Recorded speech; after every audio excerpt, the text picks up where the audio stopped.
Hello everybody, thank you so much for joining us this afternoon. My name's Lindsay Teal and I'm the host of today's webinar, which should last around 45 minutes. For those of you who join our webinars quite frequently, you'll of course notice that we've gone for an afternoon slot today instead of running our lunchtime session. I don't know how everybody feels about that, but feel free to put some comments across, which I'll show you how to do in a second, to let us know which you would prefer, whether you like the afternoon slots or lunchtime sessions tend to work best for you. I'm joined today by my colleague Rob Snaith, who will be talking you through how to assess your building's energy efficiency with the aim to, of course, save your organisation money. Rob is one of Resource Efficient Scotland's energy experts, and he's worked with organisations across Scotland to help them implement energy reduction initiatives, so he'll have some really good advice today. So before I hand you over to Rob, I'm just going to a little bit of housekeeping. On screen now you should see a questions slide, and so during today's session at any point if you'd like to ask a question to myself or to Rob, then just take the time to go across to your questions panel and those questions will come to me. We are going to stop at 2 points throughout today's session to cover off any questions that you've sent, and we will of course try to get through all of the questions that we can. If we don't get through them all, then Rob or myself will address them afterwards, and if you think of any questions after today's event, of course get in touch and we can help you with those. If you've got a Twitter account and you like to tweet, then if you do so either using @ResourceScot handle, or you can use the ResWebinar hashtag, and we'll see those questions come in and we can put them to Rob from there as well. So that's it from me just now. I'll hand you over to Rob, who's going to run today's session, and I'll talk to you soon. Thank you, Lindsay. Good afternoon, everybody. Thank you for coming along. So what we're going to look at today, we're going to try and go through how to appraise the individual structural elements of your building, and then pull those all together to have a look at what the overall fabric heat loss is for your building. We're going to have a little look at how just doing that kind of initial appraisal work leads naturally on to identifying and also quantifying the ways that you can improve the energy efficiency of your building. We're going to take a little look at one of the ways that you can benefit from the experience of other Scottish organisations who have already kind of gone down this route, and then we'll have a wee bit of a chat about some of the free tools and services that we have to offer at Resource Efficient Scotland as well. And as Lindsay just said, we'll have a question and answer session where hopefully we'll cover off any questions that come in during the presentation. So firstly, we're going to start off with a quick poll. So I'll hand you back over to Lindsay just now. Yeah, if you could just, on screen now, you'll see the first of our polls, which is which element of your own organisation's building do you think has the greatest impact on your heating demand? So if you could just take a couple of moments to complete that with what you think the best answer is, that'll just be interesting to Rob and I to see what you'll think. So quite a few for doors and windows and roof at the moment. The clear leader so far with doors and windows. Yeah, I think quite a few still coming in, but I'll stop that there and just share the results with you. They should be coming on screen now. So it's 54% believe that doors and windows, 32% for roofs, 14% walls, and 0% for floor. Nobody cares about their floors. Yeah. Brilliant. There's one quick question has come in before we get started. Yes, the slides certainly will be made available. The webinar is being recorded as well, so the recording will be on the Resource Efficient Scotland website shortly after. Yeah, and I'll share that with everybody, so you can watch it again or share with your colleagues.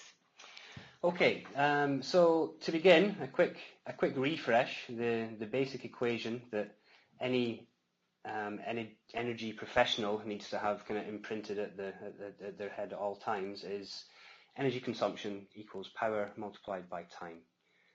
So for a very quick example, if you have a 2 kilowatt heater, the 2 kilowatts is the power rating of that heater. If that runs for 1 hour, you will use 2 kilowatt hours. So the energy consumption is 2 kilowatt hours for that heater over 1 hour. When we talk about heat demand, space heating in a building, the energy consumption is the heat demand, so that again is measured in kilowatts.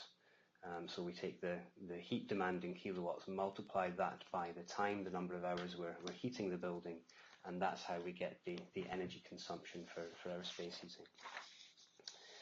Before we start looking at actually assessing some of the building fabric, I want to have a quick chat about some of the things that you need to think about before you go ahead and start looking at things within your own buildings. First and foremost, and throughout everything we do, obviously there's health and safety.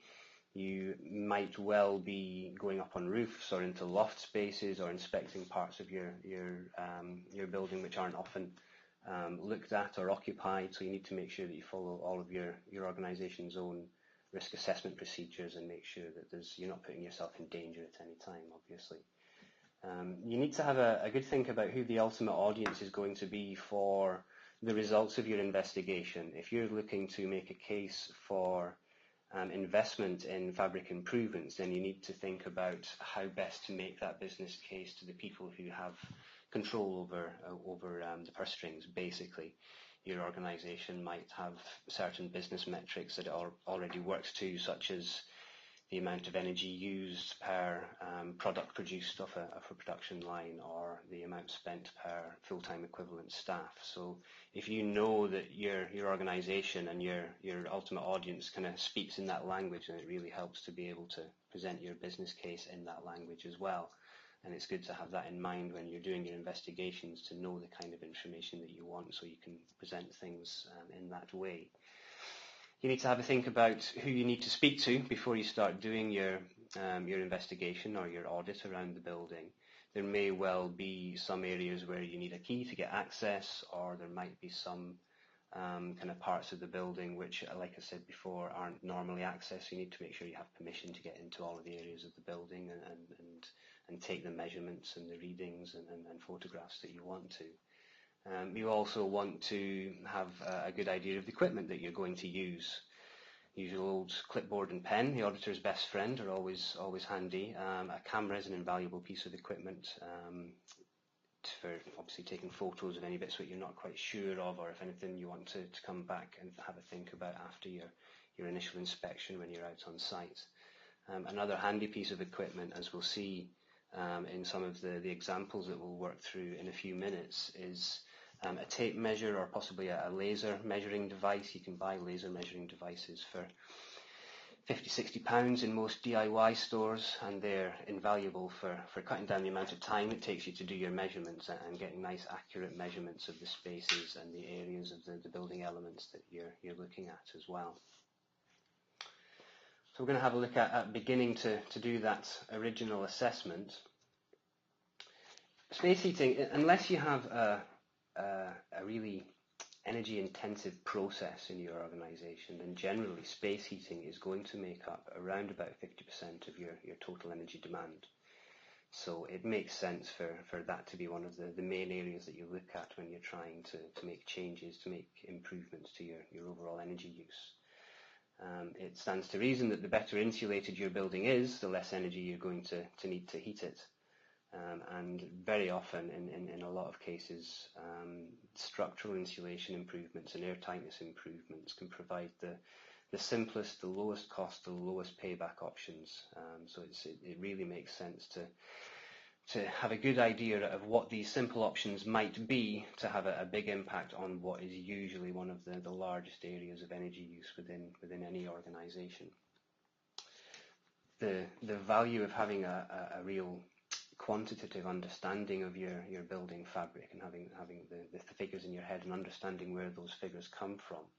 We're going to go through what's called a basic heat loss calculation, and that's the same type of calculation that any heating engineer would do when they're working out a boiler size for your organisation.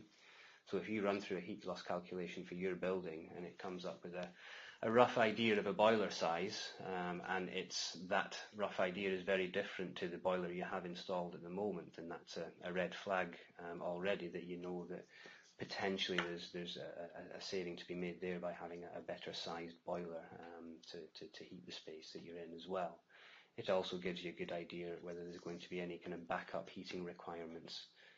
If your boiler is currently undersized, then rather than installing a brand new boiler to meet that extra demand, there may well be a slightly lower cost option in just introducing some supplementary heating, and it allows you to do some calculations around what the initial cost and the ongoing running costs of that option would be. Like I said at the start there, the very act of going through this assessment exercise and having a look at where the heat loss figures for your building come from, that very act leads naturally to the identification of the improvement opportunity. So it's a natural process flowing through the exercise of carrying out the audit and these questions. And it helps you, having been able to identify those options and do a rough calculation on what the savings potential from those options are.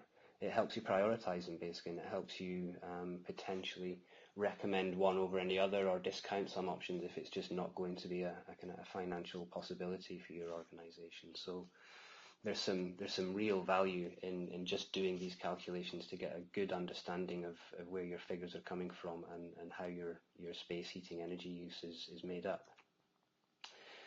So what do we mean when we talk about the fabric elements of your building? Well, it's everything that your building is made of, basically. It's the stuff that keeps the rain out. You've got your walls, your windows, your doors, your roof and your floor. So those are the main things that we're going to look at, and those are the main things which go into, like say, building up that overall fabric heat loss calculation. So back to our favourite equation again, energy equals power times time. Energy I've got here is measured in watt hours. Generally kilowatt hours is the main unit of energy which you see on your bills, but we're kind of starting at a slightly lower scale for the early stages of the calculations here. So we're going to work in watt hours, and you'll see as we go through that we'll kind of scale back up to kilowatt hours when we get to the larger figures for the overall picture. Power is measured in watts and time is measured in hours. So to calculate your energy use, you need to know how many hours you're heating your building, which is a simple enough calculation to do when you factor in your potential shift processes and work patterns and things. And you need to know the watts, you need to know the heat demand. So this is the thing that we're going to try and find out from doing the calculations that we'll run through. Every piece of building material, any kind of piece of your building fabric will have what is called a UValue. And a UValue, it's a slightly technical term, it sometimes scares people off, but it's quite a simple thing. Really, it's the measurement, it's a measurement of the rate of heat transfer through that piece of material. So you see in the pictures on the right hand side here, the top picture, we have a nice brick wall with no insulation on it. It's nice and warm inside, 20 degrees inside. It's pretty chilly outside, 0 degrees, and the heat inside, a large proportion of it is flowing straight through the wall. So we're losing that heat. That wall has a high UValue. On the bottom picture, we've installed some insulation on the outside of the wall. We've put some external wall insulation on. Therefore, we have decreased the UValue. We've got a nice low UValue on that wall now. The temperature inside and outside are exactly the same, but a lot more heat is staying in the building. So that's how simple a UValue is, basically. A higher UValue allows more heat to flow through your building fabric. With UValues, you can often find standard values which you'll be able to look up on the internet. There's lots of sources where you'll be able to get standard UValues for standard types of building fabric for standard ages of construction, that kind of thing as well. So it's readily available information. If you're looking at improving the energy efficiency of your building, any installers you speak to or manufacturers of insulation material or new windows should be able to let you know what the UValue of their piece of kit is going to be, or how it's going to affect the overall UValue of your building. So we see there the bottom point, the UValue, it is measured, or the units for UValue are watts per square meters per Kelvin. So that means for 1 square meter of building fabric, so 1 square meter of wall, for example, for 1 Kelvin, Kelvin is a temperature scale, so 1 degree Kelvin is the same as 1 degree centigrade. So for a temperature difference across your wall of 1 degree Kelvin, 1 square metre of that wall, you can work out how many watts will be flowing through it. So if you know your U value is 2, for a 1 square metre wall with a 1 Kelvin difference, 2 watts will be able to flow through that wall at any one time. And obviously we've got watts there, and we said in our last slide that watts was what we want to look for, so we've got a nice handy way of working out what our energy loss in watts is, as long as we know the U value and the square meterage and the temperature difference that we're working with. So we'll work through a very quick, simple example to start off with here. We're going to work out what the heat loss is through the walls of our building. We work in a big old solid wall building. It's a big Industrial Revolution age factory building, which we're now using as an office. So it's big, thick stone walls. It's a large building, 250 metres squared of wall surface area. So that's the length, the perimeter around the building, multiplied by the height of the floors. So we've got the floor to ceiling height. So we've got 250 square metres of surface area of wall. We heat the building to 21 degrees centigrade, which is a little bit warmer than most energy consultants will advise you to heat your building to, but that's what we're going with for this calculation, and we'll see why in a couple of slides' time. And while we're heating the building for roughly half the year when the heating is on, the average external temperature is 3 degrees centigrade. So now we're going to work out how much heat is flowing through those walls with those parameters. So to work out our heat loss in watts, it's very simple. We find out the U value for our wall, multiply it by the area of wall that we have, and multiply it by the temperature difference.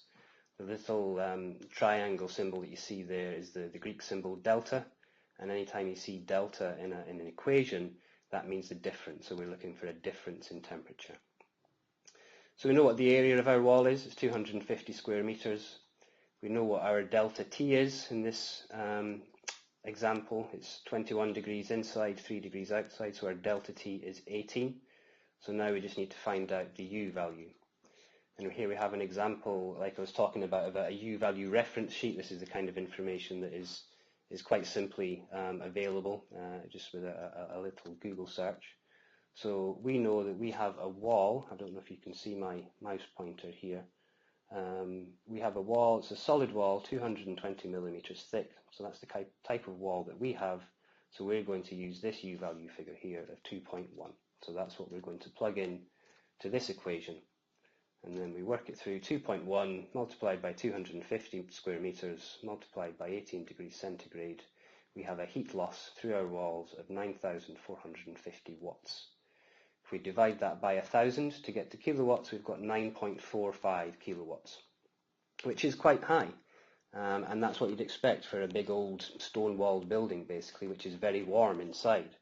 So if we come back now to look at the temperature difference, we heated that building to 21 degrees. If we were to turn that down to 19 degrees, as most people would advise, then the factor in this equation here would be 16. So we'd have 2 times less, 250 times 2.1, so our heat loss would come down quite significantly. So that's why you hear the old adage of just turning down your thermostat by 1 or 2 degrees. It can lead to quite significant savings in the overall heat demand of the building. So that's how you can kind of follow through that calculation as well. And that's as simple as it is, really. That's the kind of the very basic example that I wanted to run through. So I think we'll pause there and see if any questions have come in. Yep, so we've got a couple of questions, but remember just to take your time and use the questions box to the right hand side of your screen if you want to ask Rob any questions. One of the first ones we've got is, do you have a list of recommended installers for insulation measures? We don't as Resource Efficient Scotland, but such lists do exist. Generally, for insulation measures, if you go to the National Insulation Association website, they have lists of all of the different types of insulation which can be done and the different kind of registered installers that they have with their body. There's a similar type of thing for windows. It's FENSA, F-E-N-S-A. It's like Mensa, but for windows is the way I remember it. And again, they have a kind of a registered list of people who are kind of fully qualified and have all the kind of the correct quality procedures to install glazing improvements as well. Great. Somebody's mentioned they've heard stories where installing wall insulation has caused dampness issues. Is this true? It's a slightly contentious one, I suppose. It certainly can be true. Buildings are designed to breathe, to have a certain amount of airflow around them and to allow a certain amount of moisture in and out, solid wall buildings especially. So if you are installing insulation, then that is going to have an effect on the air tightness of the building as well, and it's going to have an effect on the ventilation, the airflow around the building. So when you're installing insulation, specifically on solid wall buildings, it's a really, really important thing to make sure that you maintain the adequate level of ventilation to allow the air to flow around the building and to allow moisture to pass in and out of the building. Cavity wall insulation for buildings which are appropriate with brick cavity or block cavity walls, when that was initially done, it did lead to some dampness issues as well. Generally nowadays, the material that they use for cavity wall insulation is a breathable material, so it allows kind of a certain amount of moisture to pass while still retaining the heat within the building as well. And if you do get a cavity wall insulation job done by a properly qualified professional, you get, I think it's a 25-year guarantee you get as well. So if there are any issues, it can be taken out. But in certain circumstances, you need to be careful with the way that you install your insulation. And as long as you do that, then there shouldn't really be any problems in kind of dampness issues coming in from insulation being installed. Great. And I think we'll just take one more question here before we move on. Somebody said, can anything really be done to insulate old traditional buildings? back to solid walls again. Yes, there's lots of different things that can be done. You really need to. There's no one simple fix for traditional buildings. Really, you really need to treat each building as on a case by case basis. Depending on what the internal finish on the walls is, there's a few different things you can do. You might be able to, if you have lath and plaster, you might be able to insert some insulation in behind the lath and plaster, a blown foam type insulation, or it may be the case that you can put up a kind of a false timber frame and just install some kind of standard insulation board as an internal solid wall insulation. You can also put external wall insulation on, which is basically an insulating kind of render or a cladding around the outside of the building. All of these can be quite expensive things to do. We need to retain the airflow around the building as well, like I was speaking about in the answer to the previous question. So yes, the answer is yes. There are lots of things which can be done, but you need to be very careful. It's a very building-specific solution, really. So you need to make sure that you've got a good understanding of how your building works, and also you need to be aware that it's not a cheap thing to do in the vast majority of cases. Now, I said I was just going to move on, but somebody's raised a point about that example, so I'll just address that. They said, can they just check in that work example, the full statement is the amount of energy lost per hour 9.45 kilowatts per hour. Is that right? It would be, if we go back to it, we'll have a look again.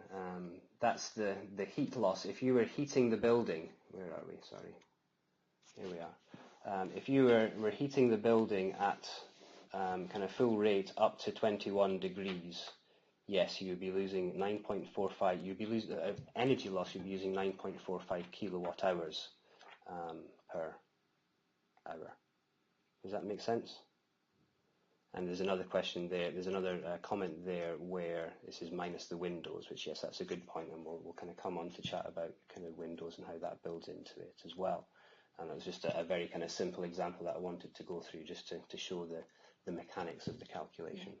And that same person's raised the point that obviously all the walls need to be of the same spec, but yeah, I mean, as Rob's worked out that for a kind of the whole walls being of the same spec, you might want to divide it up proportionally depending on what kind of different walls you've got. If you have different building elements, those different elements will have different UValues, and therefore the calculation will be slightly different.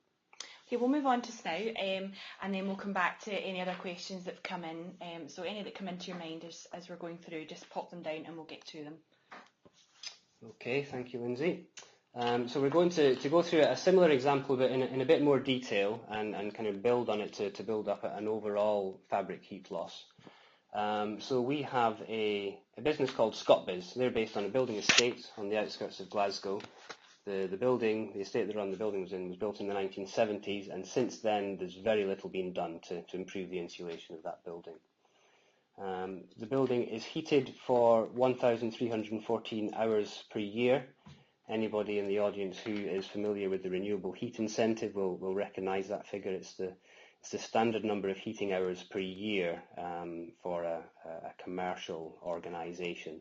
I think it equates to heating your building for around about 7 hours per day for around about half the year. So that's the heating hours which is used in a lot of kind of standard calculations. The building is electrically heated and the electricity costs 10 pence per kilowatt hour. And during the heating season, the average internal and external temperatures are 5 degrees outside and 20 degrees inside. So we heat the building to about 20 degrees. On average, it's about 5 degrees outside. So therefore, our delta T, the difference in temperature for these calculations, is 15 degrees centigrade.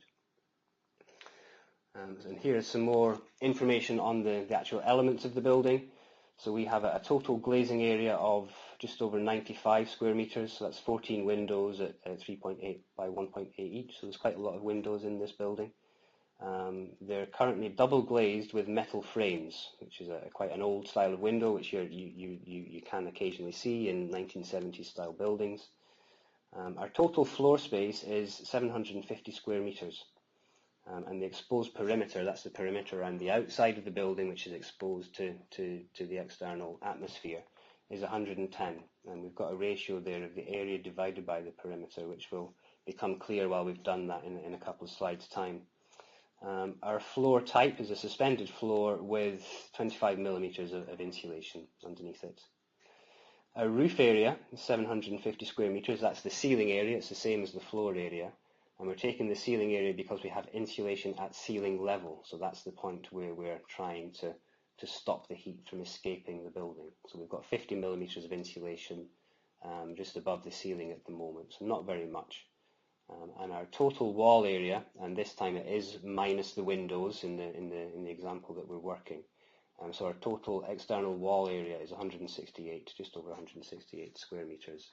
And currently our wall is brick cavity and there's no cavity wall insulation in there. So we're going to try and look up our U value for our glazing type. So we've got double glazed windows with metal frames. So we have a look at the window table.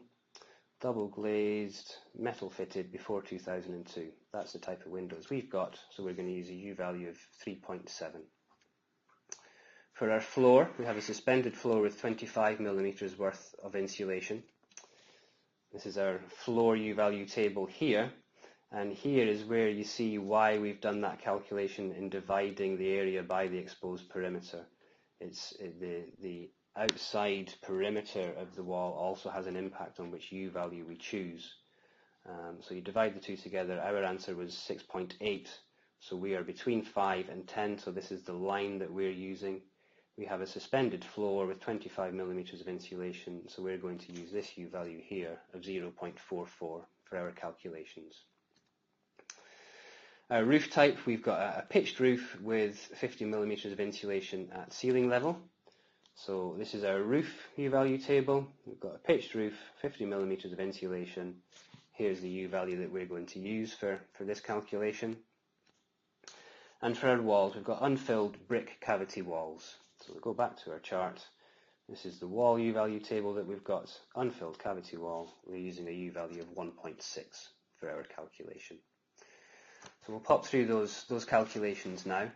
For the glazing heat loss in watts per Kelvin, we take the area of our windows and multiply it by the U value we looked up, and that comes out to 354 watts per Kelvin.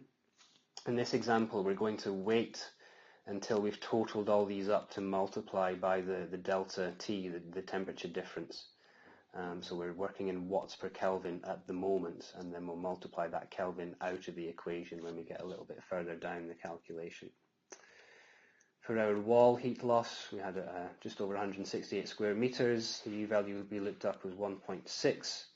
So our wall heat loss in this example is 269.18 watts per Kelvin.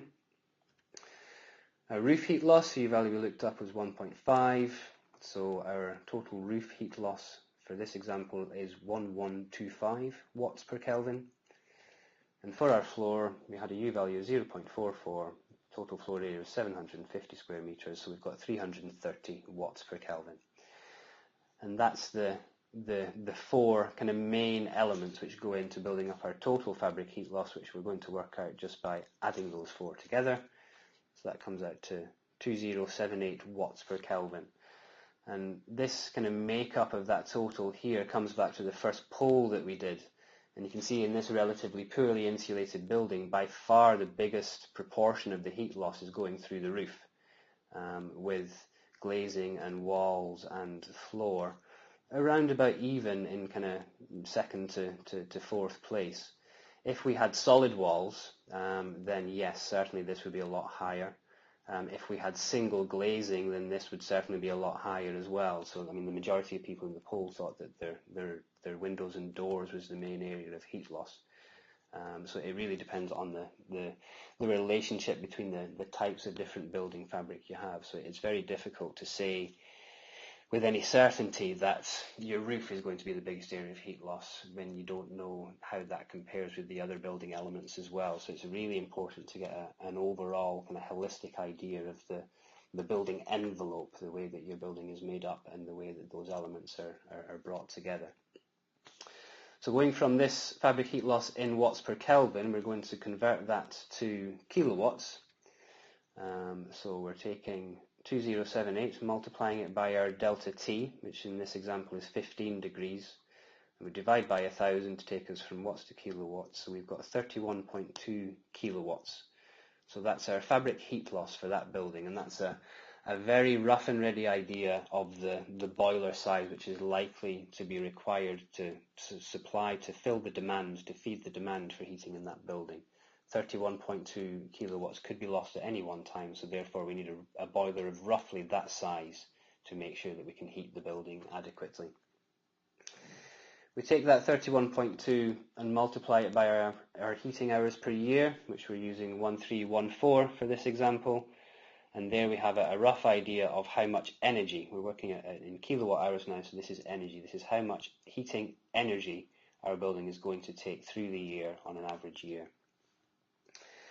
And we take those number of kilowatt hours and multiply them by our unit cost, which is 10 pence a unit, which makes a nice simple calculation. So therefore, Scots Bays, with the building the way they are at the moment, are spending just over £4,000 per year on their heating energy. So if we think now about what changes we might want to make, we've done this investigation, we've taken all these measurements, we've looked up our U-values, and doing that has led us to understand that our biggest area of heat loss of these elements is our roof. So it makes sense that we're going to try and look at improving the insulation in the roof, improving the thermal efficiency of the roof. And the biggest after that is the windows. So we're going to have a look at that as well and see how the two options compare, see what the different improvement options work out as. So if we look at the roof first, then if we go to a pitched roof with more insulation, so we're going to add some insulation, say we take it up to 250, which is the recommendation for a pitched roof. Our new U-value is going to be 0.2, so we've changed our U-value from 1.5 up here to 0.2. So we go in and we change that. There's only one line change in this calculation, our new U-value, so the roof heat loss in watts per Kelvin now is 150 as opposed to 1125. So our total fabric heat loss following that through has come down to 1103 watts per Kelvin. Multiply that up by our temperature difference and divide by 1,000, we've got 16.6 kilowatts now, so it's almost half the size of boiler required just from changing that roof insulation. That follows through to being almost half the amount of energy we're using, and therefore around about half the cost, £2,175,000 a year after having done that insulation work. So if we go back now and look at changing the windows instead, if we put in new double glazing, our U-value will have changed from 3.7 to 2 in this example. So that's the line that we've changed here. So our new watts per Kelvin heat loss for the glazing is 191.52. And we follow that through the equations like we've done a couple of times already. We come up to a heat loss in kilowatts for the building now of 28.7. So lower than it was initially, but not quite as low as the loft insulation improvement had taken it. So there's our annual heating energy, and our annual heating cost for this change has come down to £3,700 per year. So looking at a comparison of those two different options, the roof insulation, our cost saving came out to be around about £1,900 per year. A rough cost for adding that level of insulation to the roof would be about £8,000, I would say. So therefore our payback for insulating the roof is 4.2 years. The glazing, we didn't have very much of a cost saving at all, really. We had just over £300 cost saving. For new double glazing for that amount of windows, you're looking at round about £10,000, and I would say that's been a conservative estimate. So our payback is therefore almost 31 years. So you can see that just by following those calculations through, you've already decided pretty much which is going to be the best option to take forward. So therefore you've prioritised your options, you've analysed them, and you know what the best way to go is. And that's pretty much it really for going through those calculations. If you want to look at it from an environmental angle as well, as a rough rule of thumb, for every £100 saving on either oil or mains gas or electricity, you're roughly going to save around about half a tonne of carbon dioxide emissions. It's a very rough figure, but it tends to work out to be not too far away from there. So again, if we're coming back to the type of language you want to present your findings in to get support for your recommendations. If you want an environmental angle, then that's a very kind of ready reckoner for how to do that calculations, and you can get accurate carbon figures for all of your fuels from the DEC, the Department for Energy and Climate Change website as well. The one quick caveat, or a group of caveats, I suppose, the calculations that we have done are purely looking at the structural elements, the fabric elements of the building. So there will be other things which impact on your energy use and therefore your energy cost.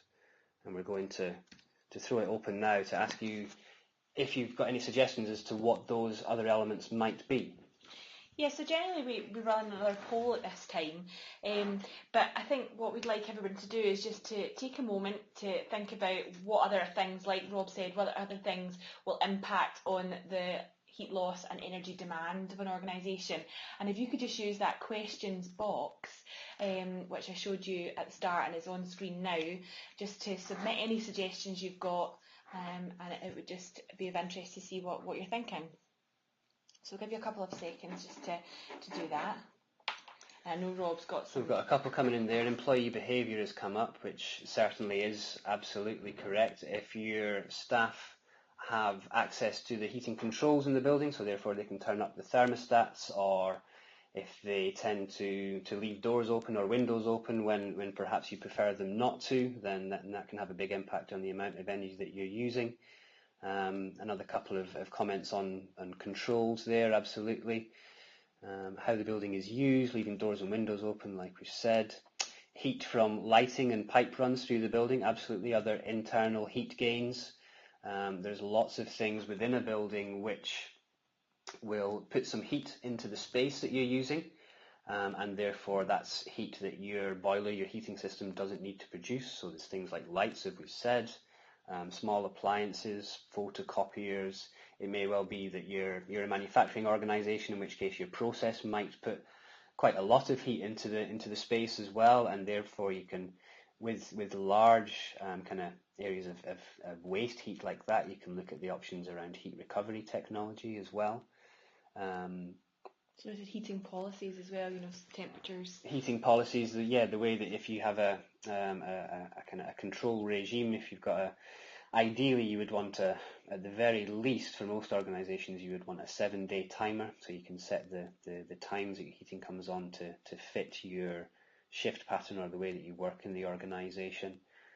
Solar gain has come in there, which is another good one. If you've got nice big windows and the sun's shining in, then that's free heat basically. it can quite often be the case where you have too much solar gain and you need to employ some cooling as well if the building is too warm. So these are all kind of relatively tricky things to quantify exactly how much effect that they're going to have, but yeah, some kind of fantastic suggestions coming in there. If we kind of go on to the next slide, if we can do that. So there we go. So here's just the list of the things which kind of I had in mind to chat about at this level, and a lot of them we've spoken about as well.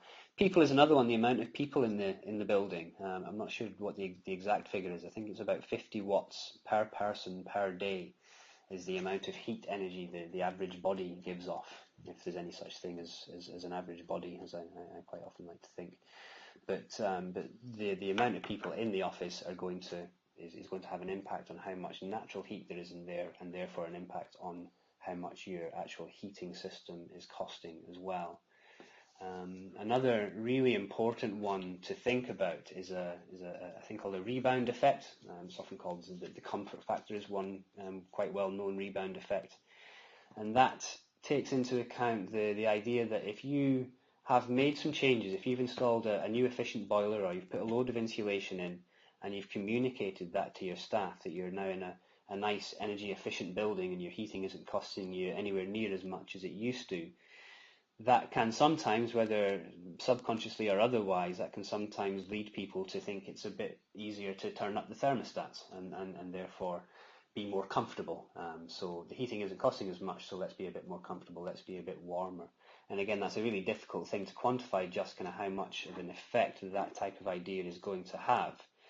But it's certainly something which you need to bear in mind as a potential kind of mitigating factor when you're looking at savings calculations. I think we've covered most things there. We've covered most of the suggestions that people came in with. Vacant space, underutilized space, a few people are saying.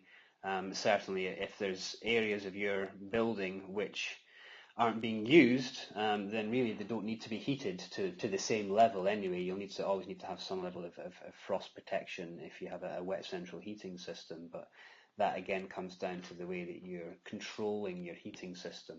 If you can isolate those areas so they're not heated when they don't need to be, or potentially not cooled when they don't need to be as well, then that can have a big impact on your overall energy costs as well.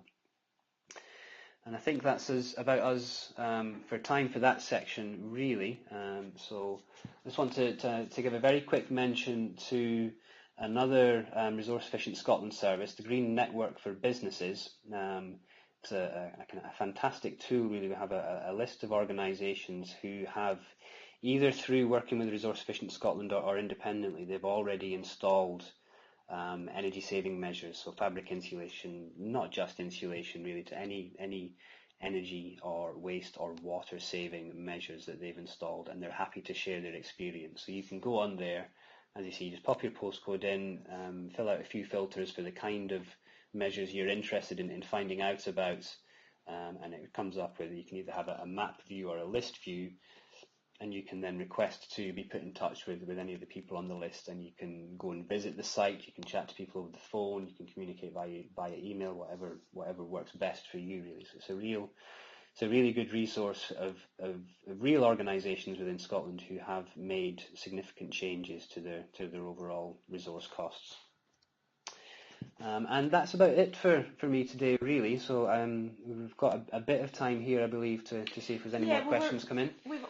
We're just about out of time, really, but we'll carry on for another couple of minutes. I do appreciate if you've got to drop off, no problem. But I just want to address a couple of questions that come in and highlight a couple of things that should only take another 5 minutes, really. And one of the questions was, somebody was asking about metal framed windows and whether or not there was a difference between timber frame. Would there be a difference in heat loss? Yes, there certainly will be. If you once you get a copy of the slides, if you go back and have a look at the UValue reference sheet, it'll probably say on there, metal is a much better conductor of heat than wood. So the heat will flow through the metal a lot easier than it will through a wooden frame. So a metal frame window will have a higher heat loss associated with it than a timber frame window. Okay. And somebody's highlighted that the building regs have obviously recently changed, but is there an existence of any regulations to include in the improvement of existing properties, for example, older traditional properties of all designs? That's one that I don't know the answer to off the top of my head, to be honest with you. I imagine there will be some guidelines. I don't know if there's any kind of formal regulations, but I can certainly have a look into that to you and into that for you, sorry, and kind of get back to everybody. We'll send answers out to everybody who's signed in today. Yeah, someone's also asking whether or not the webinar will be emailed out, which we mentioned at the start. It will be both the recording and the slides. Someone's just highlighted, really interesting to learn about the technical side of calculations. How can we learn more about this? Any resources you would recommend? Any resources on the kind of the technical side of what we've covered today? There's quite a few training courses that you can go through. There's not much in the way of free resource that I'm aware of, to be honest with you, but certainly if you want to get in touch with us here at Resource Efficient Scotland, then it's the kind of thing that we're kind of more than happy to chat through the process and look at any kind of individual issues or the individual kind of characteristics, considerations of your building. So we're a free resource for all Scottish businesses, so please do get in touch. But as in terms of kind of free kind of training resources to go into that next level of detail, I'm not aware of anything at the moment. It may be that somebody out there in the audience is, in which case they can let us know, and we'll certainly pass that information on as well. Yeah, and it leads me really just, I wanted to highlight a couple of resources that we do have which kind of builds on that point. The first one is we've got some new guides and tools which have been released in the last couple of weeks, which underpins a lot of what Rob's actually gone over today, specifically about energy auditing, and so it's really worthwhile. The link should be on screen now. If you do want to go and download those guides and tools, then they can be an excellent starting point coupled with what you've learnt today. And also the Green Champions training, which the person that asked the question about that next level of detail, that I don't know if the Green Champions training will give you the next level of detail as far as these calculations, but it's an excellent training resource which is free to use, and you can sign up and kind of dip in and out and take parts of whichever module is of interest to you. So again, that's available for our website on our website for free, so that's a great place to start as well. And finally, really, I just want to highlight we've got another webinar covering off more generally auditing your energy use to find saving opportunities, which is next week on the 7th of October, and that's a morning session, and that will kind of build on today's session and cover a little bit more of energy auditing in general and the processes there. And we've also got the Green Champions training in a workshop format, which is in the first week of November, and places are filling up quite quickly for that, but it's a great day, and we've ran it last year as well, and we had wonderful feedback. So if anybody's interested in coming along to that, then please go on the website and book on your place, as soon as possible.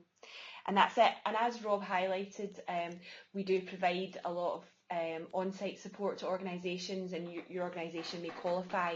So if you've got if you want any help with auditing your building, then I would urge you to get in touch, and if we can come on site we will, and if not, then we'll be able to provide some level of support. So that's a great thing to do, is to get in touch. And that's it. I just really want to say thanks all for joining us today. Sorry we've ran a couple of minutes over, but there was lots of really great content there, and I hope you found it useful. And just like to thank Rob for his time as well, and hopefully we'll see you at the webinar next week and at some of our workshops which are coming up soon. Thank you, Lindsay. Thank you, everybody. Thanks, everybody. Talk to you soon. Bye-bye.